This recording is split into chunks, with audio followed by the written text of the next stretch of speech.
My name is Seraphina the Masked Lady. I was once human.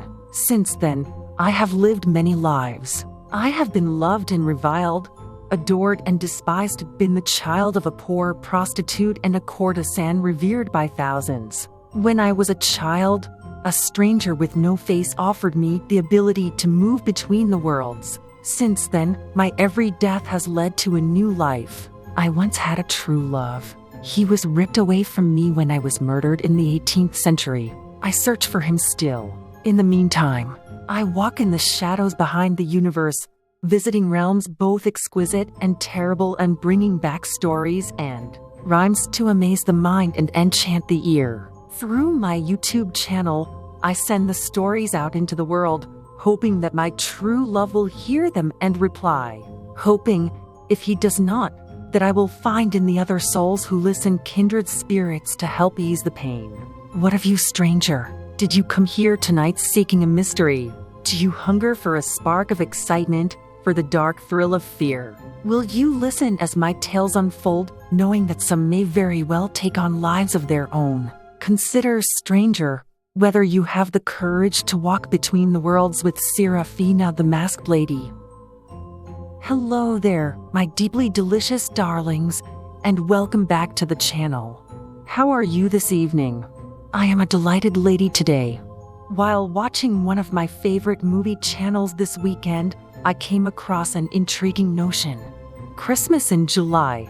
According to my research, the idea of an extra or July Christmas originated in, of all places, a summer camp in North Carolina.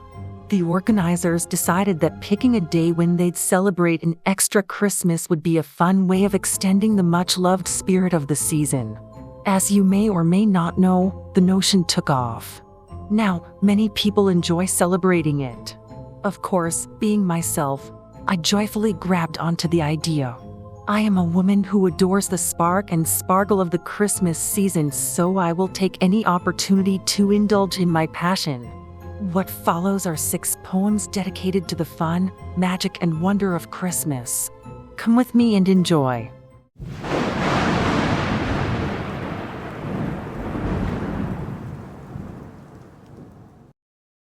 The Dickens Christmas Tree. The orange globes pierced with cloves dance in circles, tied by ribbon to the evergreen tree. Popcorn dangles from strings on the big branches, and gilded walnuts glisten radiantly. Sugar plums hung from strings breathe radiant odors that catch upon the warm spice-scented air, while tiny gifts wrapped in pink crepe paper wait breathless for the children to appear. A velvet ribbon graces the green tree top, where, in future days, an angel will rest. But for now, its gilt edges shine like the star that guided wise men to the stable blessed. There are glass baubles, 1 or 2 so fragile, they spend 10 months a year in paper swathed. But right now, they glisten in the warm light of shining candles that have the room bathed in a lambent glow. Tonight is Christmas Eve, and anxious children wait outside to see what we, years later, will copy and adore: the bright and radiant Dickens Christmas tree.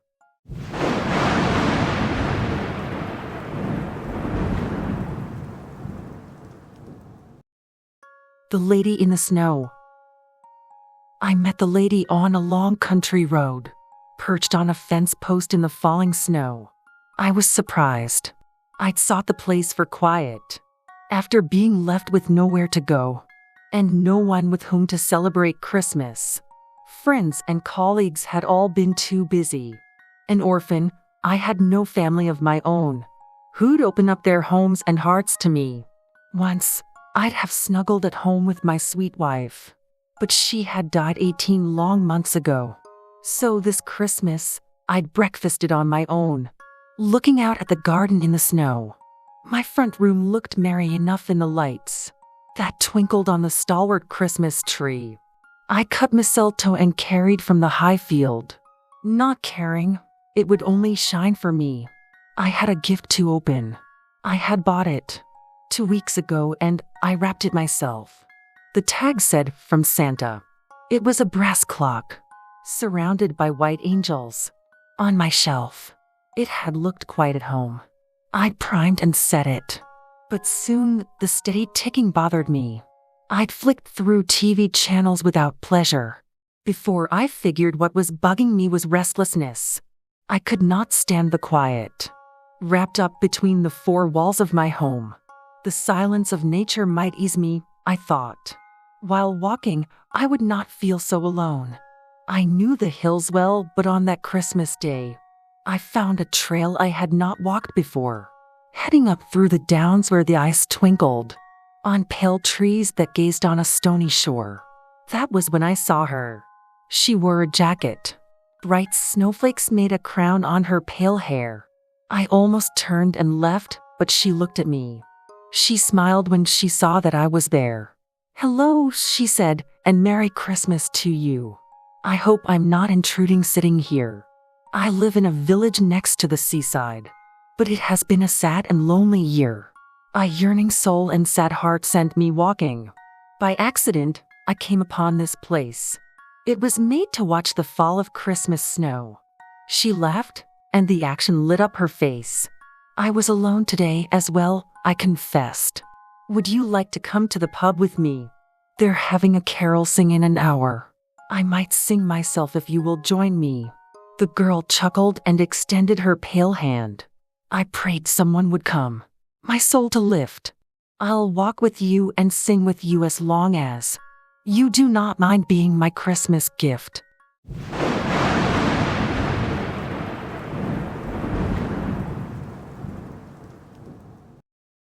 The first redbreast of winter. There is a legend that the robin redbreast, who graces cards, fence posts, and Christmas trees, did not always possess the ruddy feathers that cause him to shine so beautifully, but was instead drab and even unsightly. No, that's the wrong word. They were not ugly. They were simply easy to overlook. When so much of life was brash, loud, and noisy, the birds, whose name was Dustwing in that region, existed in the far-off Holy Land, where people lived in fear of armored soldiers, caught beneath the yoke of a foreign man, on a foreign throne, and where a young virgin from Nazareth, whose first name was Mary, was told by an angel who glowed like sunlight that she would soon give birth to God's baby. Soon, events forced Mary and her new husband to travel to Bethlehem far away. Thus it was that, turned out of inn and tavern, the Blessed Mary lay down in the hay of an old stable when labor gripped her tight. The night was cold, so Joseph built Mary a little fire inside a ring of rough stones to warm her as the pains racked her body. For hours, she fought. When, at last, the babe came, lit by the stars streaming down from the sky, the world cried out for joy.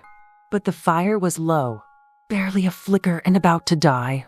A chilly wind was blowing into the place, and Joseph frowned when he looked at Mary, triumphant but weak after her long trial, and the frail form of the holy baby. They needed warmth and comfort, but the small fuel he'd been able to find had burned away. That was when the dust wings, set in the high eaves, realized maybe they'd a part to play in the night's events.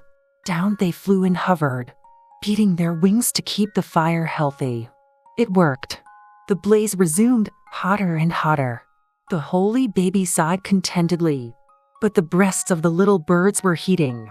They blushed pink and then orange, pulsing bright. Not one twitter escaped the beaks of the birds. Not one of them seemed inclined to new flight, but remained steadfast, although pain assailed them. The birds were brave, determined in their cause. They fought until the baby settled to sleep, seeking neither acclaim nor loud applause. When finally they ceased, they were exhausted and flapped tiredly to their lofty beds. It wasn't until light rose the following day the dust wings saw their breasts glowing bright red. That was the reward high heaven gave the birds, who kindly warmed the newborn Christ baby. Since then, the robin has been blessed and honored at Christmas time for love and loyalty.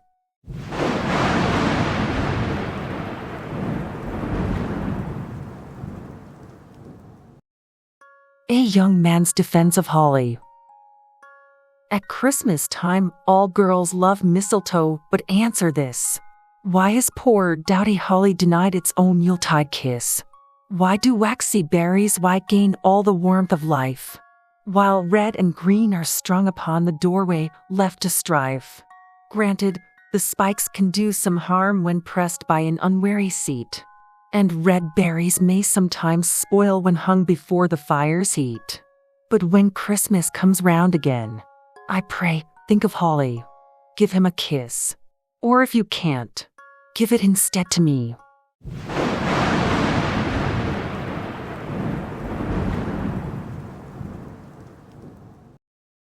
Dad's bauble. I found the ancient bauble in a junk shop, in a basket of other colored spheres. Each one of them was bright, joyful, and gaudy, but I felt my eyes prickling with tears when I lifted it out of its concealment. Clear glass surrounded a shining blue lake, upon which a couple, hands held, were skating. I cradled it so that it wouldn't break. I gladly paid the price, though it cost a lot. And now it hangs upon my Christmas tree. Returned to the home where my dad, the glassmaker, made the bauble on my birth just for me.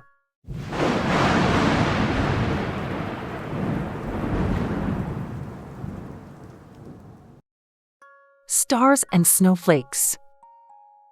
The stars are strung across the sky like pennants, striking answering notes from ones and trees. And the whole world is quiet, catch-breathed, waiting, at rest after its noisy revelry. The angels are not singing yet, but they wait to witness a light brighter than the dawn, the light that flowed through rock and brook and byre, on the morning that Jesus Christ was born. In some countries, white snowflakes patter downward, to be caught up by the embracing trees, while in others, the floral-scented breezes wash down to be embraced by the blue seas. Through deserts and across vast, lush rainforests, a shiver of wondrous magic comes. When midnight hits, a world awash with wonder awakes, rejoicing in the one who's born.